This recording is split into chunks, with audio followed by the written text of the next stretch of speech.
Hey everybody, Brian Tro coming to you from Mossy Creek Fly Fishing with your fly fishing forecast. The date today is Monday, the 26th of June. So what a difference a week makes. After extended drought through the end of the winter, almost all the spring, beginning of the summer, we found ourselves finally with a lot of water. All right, so shortly after the forecast last week, Monday night, it rained almost all day Tuesday, all day Wednesday, all day Thursday. Friday and Saturday, we had some pretty massive downpours too. Ground is really taking it. This is exactly what you need to kind of get caught up on your water around this part of the country is, 5-6 days of nice steady rain. And then before you know it, everything's starting to green back up. All the farmers have stopped having to pump. So we're in really, really good shape. There's more on the way. So everybody who's been hoping for rain and kind of a change in the overall pattern, I think that's what we have now. So getting a little bit hotter, getting more humid, and we're getting these pop-up thunderstorms, which are so important for our water levels through the summer. So here's where we're at. Brook trout fishermen, for all those of you who love catching brook trout, the brook trout fishing is off the charts good. This is what they needed. They needed all that rain. It provides cover, oxygen, food, everything they were lacking. Water temperatures are great. So get up in the mountains and brook trout fish as long as the water lasts, all right? We'll see what happens, but almost every one of those streams got a good recharge. And then, like I said, these storms tonight and tomorrow, really watch them because some of these could drop 1 or 2 inches again. We've had roughly 5 inches of rain since last week.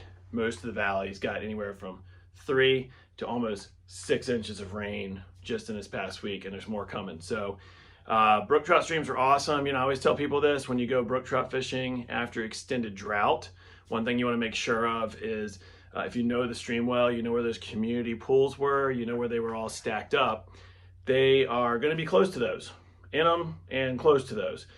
Brook trout are pretty clever little guys. They don't just wander off into every little nook and cranny the day that it comes up. Okay, if we have sustained high water and it stays up, they will definitely start to spread out a lot more because they don't like being on top of each other. But if you go out this week, still look at those community pools, fish those really hard. There should be a lot of fish right near those. Flies should be simple and easy, okay? Not a lot of mayflies left up high in the mountains, okay? Most of those are done for the year. Stoneflies, little yellow stonefly, the yellow sallies, they're all over the place still. Starting to eat more and more terrestrials, so nice big ants, beetles, things like that, you'll do well on.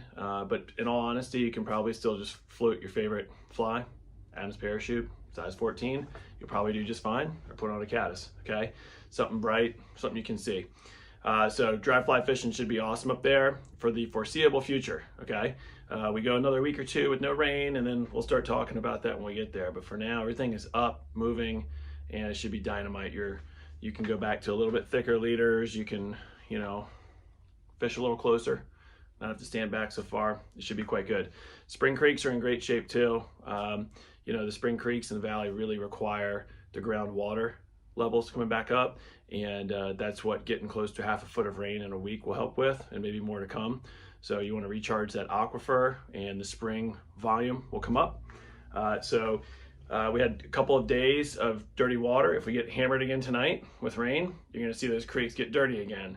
And after 2-3 months of crystal clear water, having some off color really helps, especially with trout like brown trout. Brown trout are like super nocturnal, and they just get very weary under high pressure with crystal clear low water. They stay under the moss, they stay under the undercuts, they eat at low light, they eat at dark.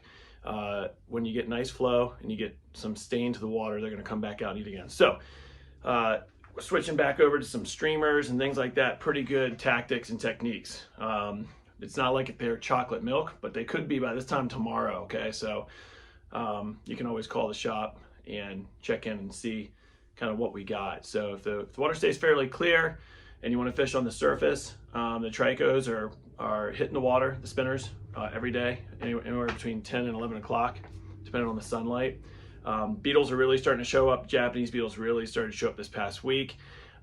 When you see them in your gardens, it kind of lets you know, hey, these are going to be start fishing well soon. The trout need to see them kind of regularly. They need to be falling in. So, you know, usually the first, second week in July is when the beetle fishing gets like super good. But we've been catching plenty of fish here and there on beetles. So that's always a super fun time of year.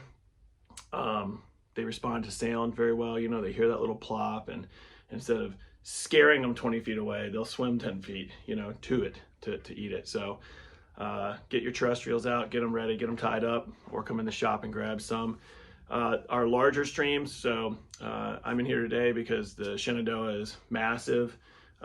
We went from about 300 CFS last week, and it shot up over 2,600 CFS, maybe more, depending on where you are downstream. Some places got close to 3,000. So that's a big push, okay? That's a big bump. Water got dirty. All the dust, all the pollen, everything that's been sitting around for months just gets flushed out. All the algae that was starting to grow up, it gets pushed out, and we kind of get a fresh restart. It's going to be several days, I think, before we get back on the river. If you are thinking about getting on the river this week, definitely call for up to the date, up to the minute water levels.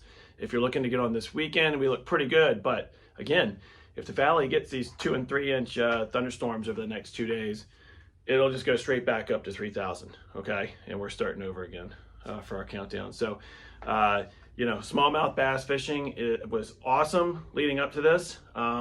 They were getting spooky. It was getting a little bit tough because of the lower conditions, but we had great topwater bite.